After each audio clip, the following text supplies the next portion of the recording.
This is Bloomberg Business of Sports. Sports is business. And whenever you are procuring talent, you must start with a criteria. Being owners of this league and wanting our league to be the best in the world, how do we make it better? The valuations are getting so high, the list of people who could purchase a team is getting really short. We have 8 strategic investment areas when you look at the world of sports. The NBA is already in 210 countries around the world. NFL is an amazing thing for the sports betting industry. We have the World Cup coming in 2026 to North America. Hey, if I get $1 million for going to a school, trust me, I'll be there. Bloomberg Business of Sports from Bloomberg Radio.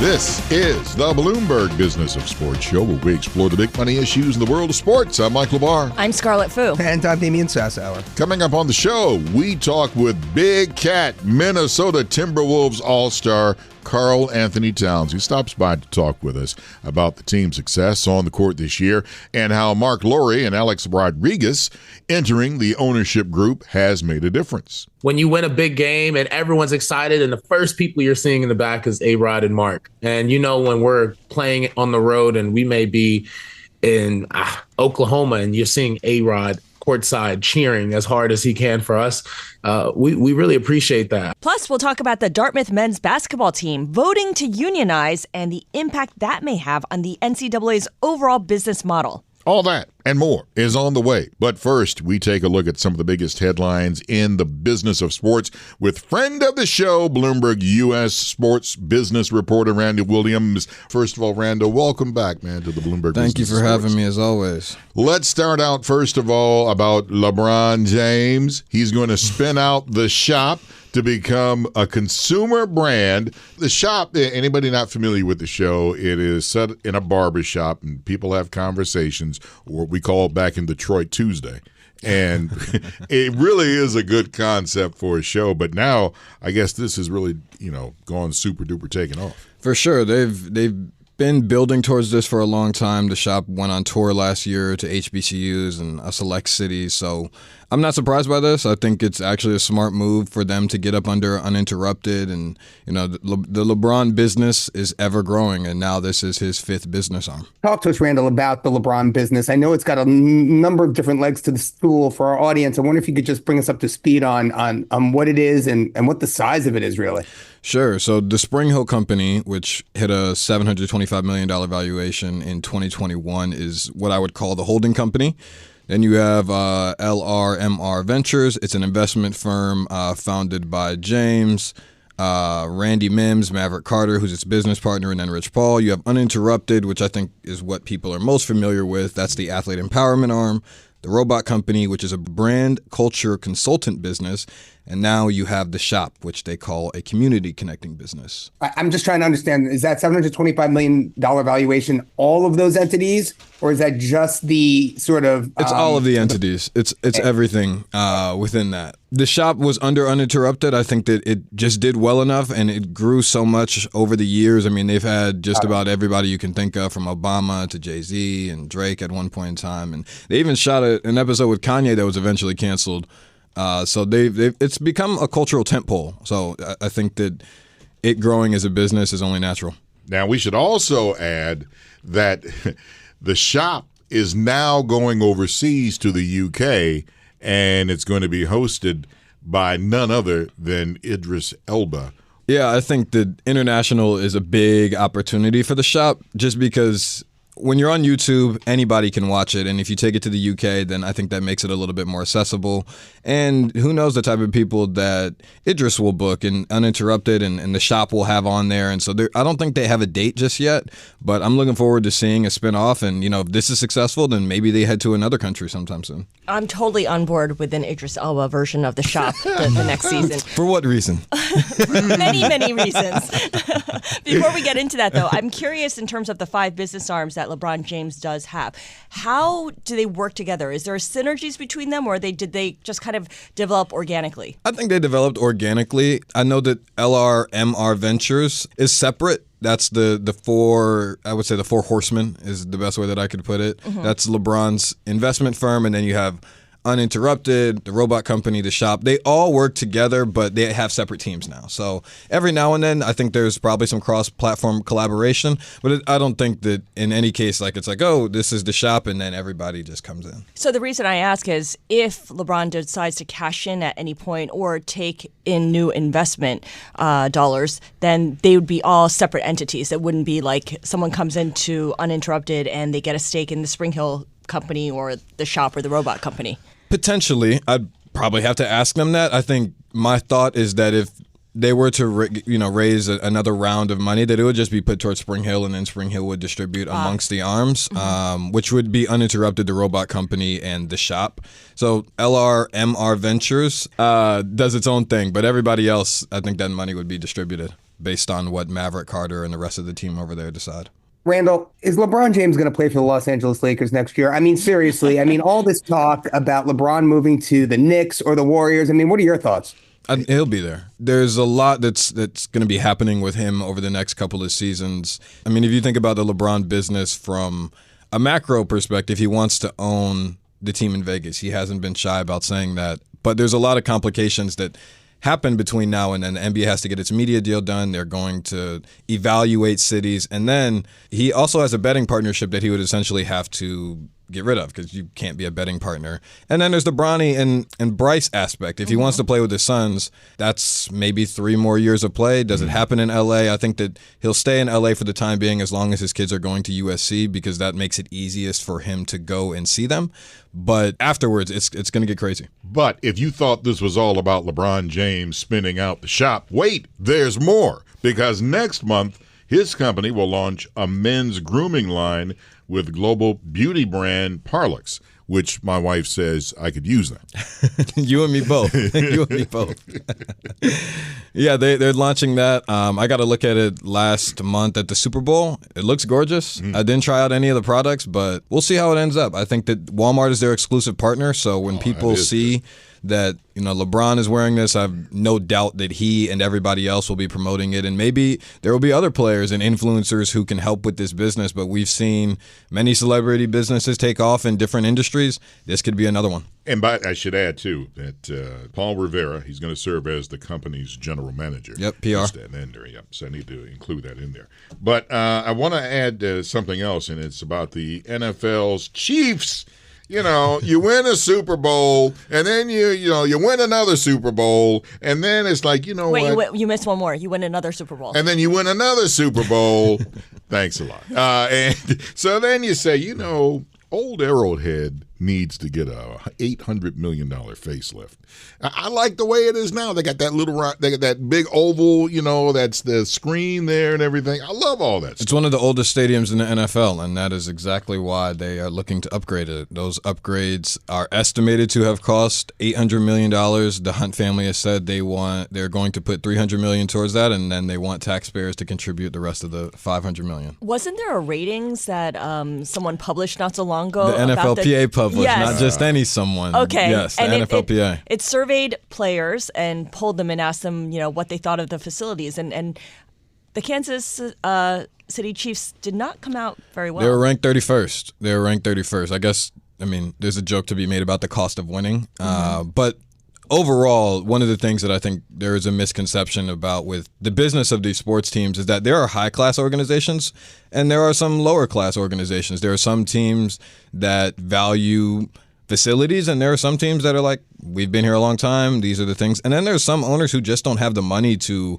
overhaul an entire stadium. Not everyone is going to be able to do what Steve Ballmer did, which is like, look, I have $2 billion in cash, everybody get out of the way, and I'll build my stadium. There's not a lot of people in the world that can do that, and so that's why he is asking for taxpayer money, but when the NFL approves private equity, there's a world where the Chiefs and many other NFL owners could sell a percentage of their team, 10, 15, maybe, depending on what the rules may be, 10, 15, 20%, get 800 to maybe $1 billion, $1.5 billion, overhaul a stadium, and now you have a new party. But as we all know, billionaires do not like to expand their circles, especially in a family business where you may be welcoming someone that you don't know in. Now, Randall, what's really interesting to me here is I was under the impression that Arrowhead had to get game ready for the 2026 World Cup, right? $800 million. There's no way whatever facelift they're talking about for $800 million, they're going to get that spent and invested by 2026. I mean, there's just no way, right? What is the money being used for? And my question is, I guess, is any of that $800 million like going to be kind of fast tracked across the finish line so that they can get game ready for the World Cup? No, sir. Absolutely not. Arrowhead will remain what Arrowhead is for the next 2 years, and then these renovations will take place after. And, you know, when you think about a stadium in itself, whether it's the World Cup or not, it's a 50-year-old stadium. And a lot of times with these stadiums, teams move. So in a super bad, worst case scenario, there's a world where any team that has a super old stadium, you're like, oh, well, I can't get the money from taxpayers. I don't want to sell a piece of the team. Let me go find a city or a billionaire in a city, i.e. Vegas, who's going to build me a stadium. We're a long ways out from that possibility, but it's something that I think could be in the back of mind of every NFL team that has a super old stadium. That's Randall Williams, Bloomberg U.S. sports business reporter and friend of the show. Now we want to play a snippet of one of the new and cool sports-related shows and podcasts that you should definitely check out. It's called The Deal with Alex Rodriguez and Jason Kelly. When sports, business, and culture collide, there's often a deal to be made. In the latest installment of The Deal, Alex and Jason sit down with New York Giants legend Michael Strahan about the mindset that helped him go from Super Bowl champion to TV correspondent. When I look at your career, Hall of Fame career, world champion, and then talk about a wild pivot, right? Yeah. My question is, did you ever dream that big? What's the best part and what's the toughest part of a job like that? Because you're not talking about football. You're talking about real life stuff. Well, I almost forget I play football. Unless I go to like my man cave and I see things, I don't think about football. And it's really, yeah. I watch it now at Fox and I'm like, I'm looking at guys get hit going, who's dumb enough to do that? Mm-hmm. Then I realized I was dumb enough to do that for a long time. Yeah. But you're just young and you're in the middle of it. But it has been such a pivot in a sense that, you know, physically, obviously, but mentally. Mm-hmm. Because I realized a long time ago that being a football player or an athlete, you can get into a room. But once you get in the room, you have to prove that you belong there and that you deserve to stay there. That's right. You know, people will take a meeting with you. Everybody wants to take a picture and show their kids they hung out with this athlete. But what keeps you in the room, right? It's your talent. It's the talent that a lot of people don't see or don't think you have because they've only seen you in one way. And for me, the biggest pivot was getting out of my own way. Telling myself that I'm more than just a football player. Because I remember going into these meetings thinking, oh, I'm just this football player. They're just going to see me as this football player. And a friend of mine said, well, they're going to see you how you see yourself. That was football star Michael Strahan with Alex Rodriguez and Jason Kelly. Watch The Deal with Alex and Jason on Fridays, 7 p.m. on Bloomberg Television or stream on Thursdays at 9 p.m. Eastern Standard Time on Bloomberg Originals. Up next, we turn to a potential major shakeup in collegiate sports. Labor unions for college athletes. You're listening to the Bloomberg Business of Sports from Bloomberg Radio around the world.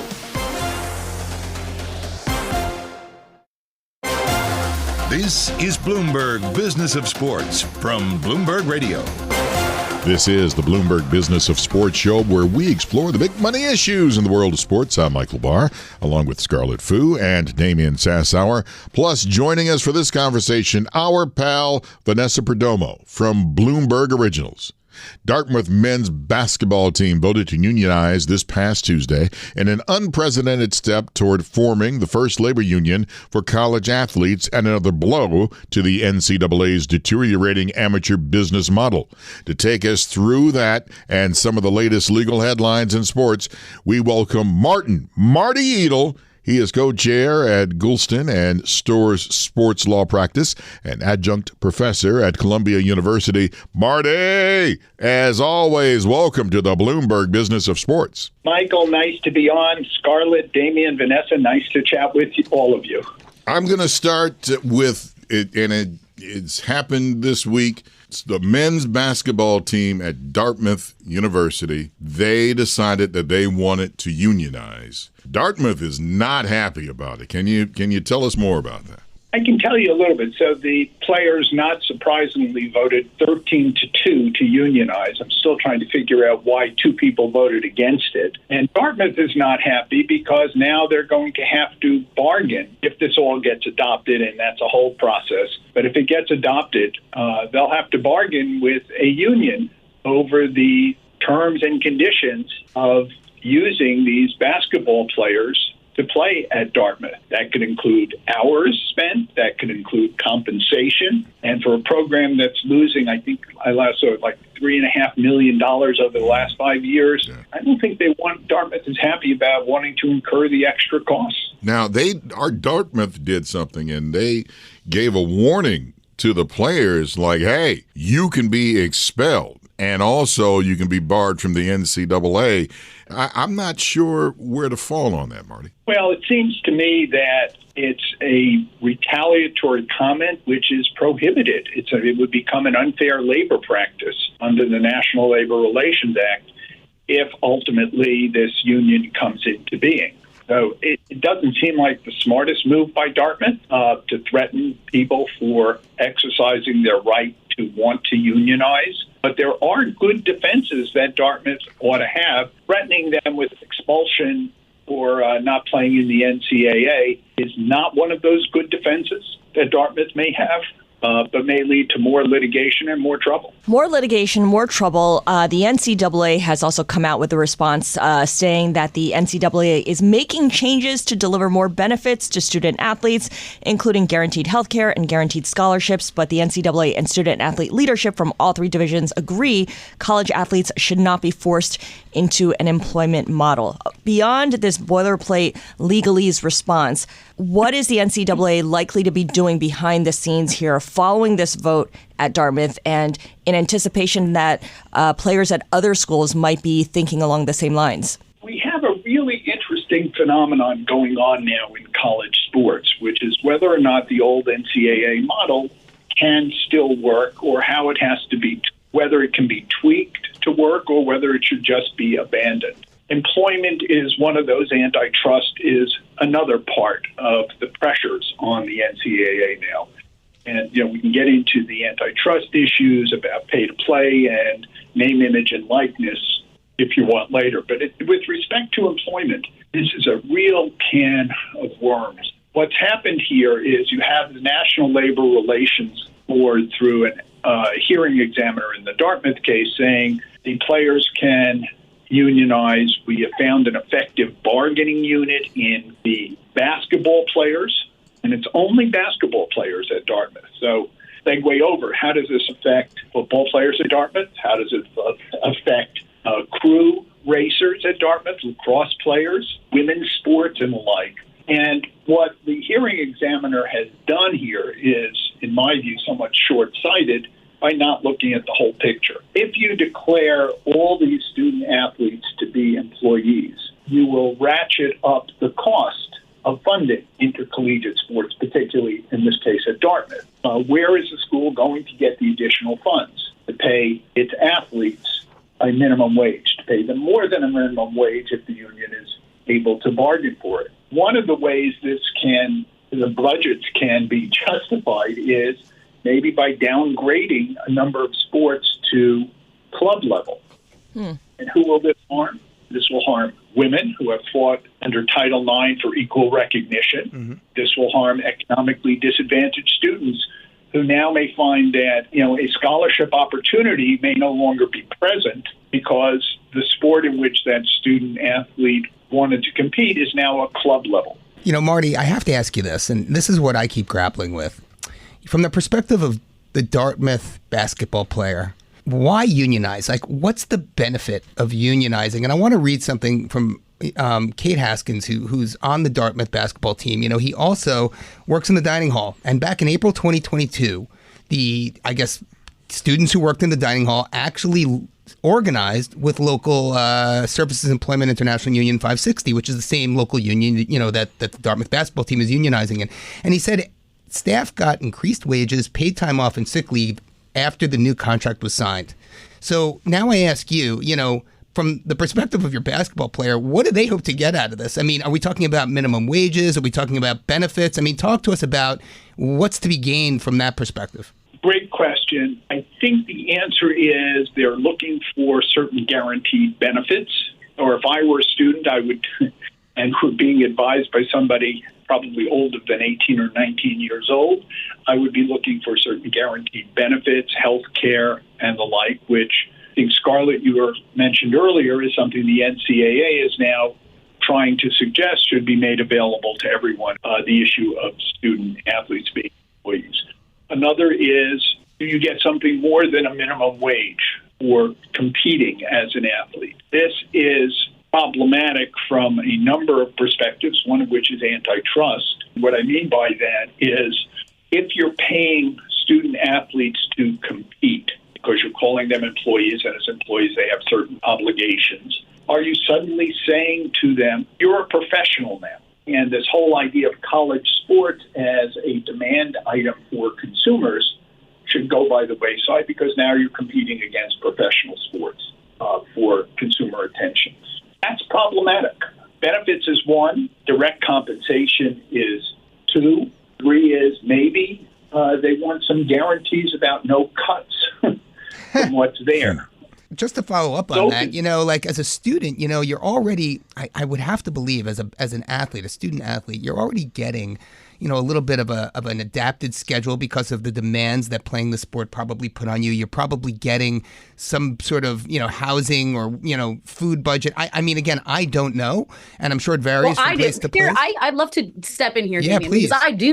Right. I was a Division I athlete. So this conversation is very interesting to me because, when you talk about benefits and you talk about things like that, I don't know what the extra healthcare benefits are. You can go to get any kind of health benefits you want. It's all at your disposal already within the medical training staff at the athletic program. And everyone does have the same, access to it. So I think that it's interesting, and I'd love to get your take here, Marty. Like, for me, that doesn't seem to make sense. It almost seems like this is a danger when you think about what it could do. Like how you were saying, it could make some sports go down to the club level, and then they wouldn't have that same access that they do as Division I athletes. Yeah, so that's a great point. I mean, so what happens to the athlete who receives an athletically terminating injury? Is the athlete still going to be covered under the medical plan for athletes, or now under a union plan,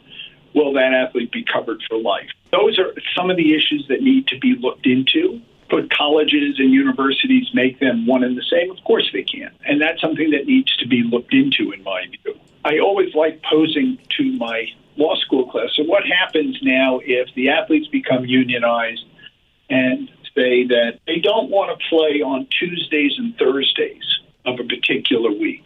Is that a bargaining chip that they could argue for? It would throw, for instance, the Ivy League schedule up in the air, or I guess the Ivy League schedule is mostly Fridays and Saturdays. So they say they don't want to play Fridays and Saturdays. What happens then? Nobody's looking into, it seems, or at least I haven't heard it, how this will harm the programs that they want. And are these really students, or are these athletes who could be employees? There's an old history to this back in the 1880s, and no, I am not that old, but I remember it. Colleges that played football, Harvard, Yale, Rutgers, Princeton, used to hire people to play for them. And so Harvard might be playing Yale one weekend, and the next weekend, and using this, Harvard might have hired these 10, 20 players, and they're paying them. The next week, Yale may hire those same players by offering them more money. That's not the system of college sports. It probably ought not to be the system of college sports if college sports retains an individual identity for consumers. You want to identify with players. You don't want to see them constantly transferring. But a new regime in which players are considered employees, the players are allowed to bargain for any type of compensation, may mean that they're also entitled to transfer at will. And there was a recent case striking down NCAA regulations limiting portal transfers on antitrust grounds. I've always been an advocate that there's certain people and athletes that obviously the schools are making a lot of money off of them, that, the media rights deals are out of control. But I almost think that if this starts becoming more of a thing, then you will see less Division I conferences be able to keep up with that model, because not all schools actually create revenue. You know, I went to a mid-major D1, so there's no way that if all of us were paid that they can continue to be at that level. So do you think that that would be something where we would see only maybe the Power 5 conferences be able to sustain that model? Yes, but with one big exception. So the National Labor Relations Act does not cover state employees. So to the extent you're a student athlete at State University, you're not covered under the National Labor Relations Act. That creates an uneven playing field. And ultimately, going to the precise nature, I think, of your question, how do these schools afford an education or the opportunity for an education to these student athletes if they're simply employees? Our thanks to Marty Edel for joining us. He's co-chair at Goulston and Storrs Sports Law Practice and adjunct professor at Columbia University. Coming up, we hang out with NBA star Minnesota Timberwolves power forward Karl-Anthony Towns. That is straight ahead on the Bloomberg Business of Sports from Bloomberg Radio around the world.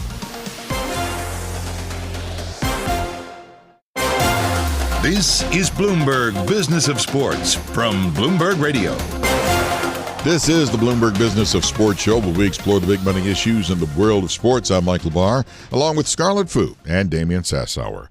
Karl-Anthony Towns is in the middle of another big year. The four-time All-Star is leading his Minnesota Timberwolves to one of its best seasons in recent memory, on track to win 50 or more games for the first time in 20 years.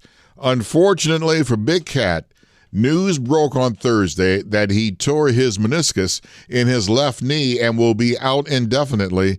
We wish him a speedy recovery. We spoke to Karl before the news of his injury. Karl-Anthony Towns, welcome to the Bloomberg Business of Sports, sir. Appreciate you for having me. Now, someone told me that you have something on a jacket. You got to tell me what the jacket is. I mean, it's just a little, today I was shouting out a little love for NASCAR, so wearing a little Dale Earnhardt, Jeff Hamilton jacket. Oh, man. It's like, You're speaking to him, Karl. Oh, I'm so, okay. See, I love you, man.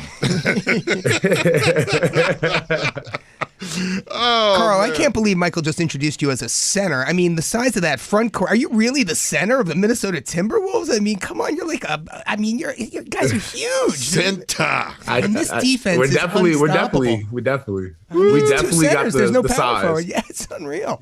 Well, I'm just going to ask the question and get this out of the way now, the elephant in the room. You guys are about to hit 50 wins. The first time in 20 years. Stupid question number 245 you're going to hear. How does it make you feel?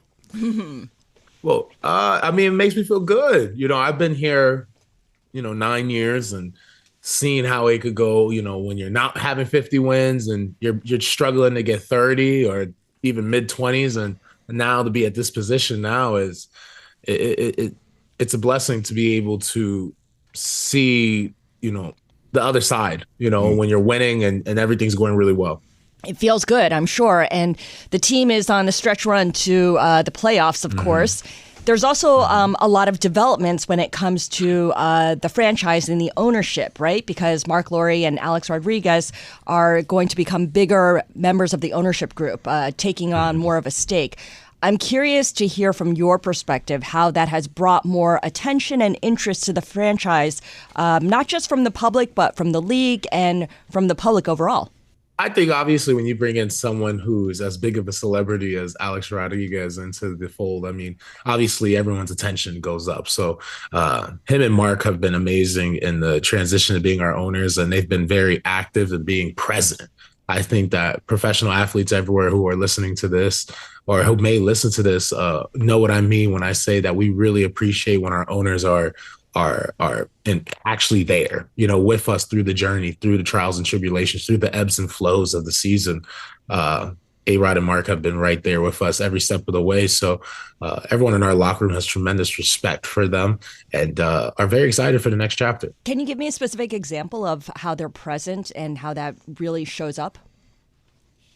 I think it's pretty simple. Like even games in Miami, all those times, when you win a big game and everyone's excited and the first people you're seeing in the back is A-Rod and Mark. And, when we're playing on the road and we may be in, Oklahoma, and you're seeing A-Rod courtside cheering as hard as he can for us, we really appreciate that. I know professional athletes everywhere really appreciate when you see the owners showing that kind of enthusiasm for our team, for the game, and just wanting to be our biggest fans. I think that's what really makes us appreciate people like A-Rod and Mark Lord.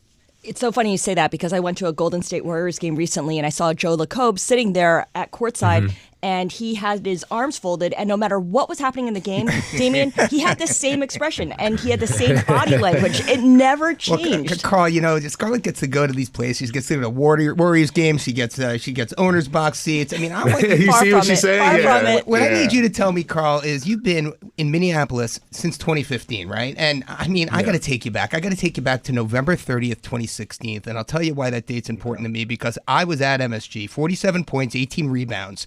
I mean, talk to us. That was your sophomore year. What's it like to play in Madison Square Garden today, and how's it different playing in the Target Center out in Minneapolis? I mean, I'm a hometown kid that way, so of course I'm gonna say playing in Madison Square Garden is second to none. That's home. That's something special. My family has roots there. My father was on the training camp squad there, so it has a lot of family ties, the Knicks and the Madison Square Garden. So it's always really fun when I get to go out there and compete and be able to play in front of my family, who is all based in Jersey and New York, and be able to have those kind of moments that me and my mom growing up, we would look and see Madison Square Garden. I used to tell her I would play there one day and told her just to give me some time. And I'm happy I was able to make that dream and that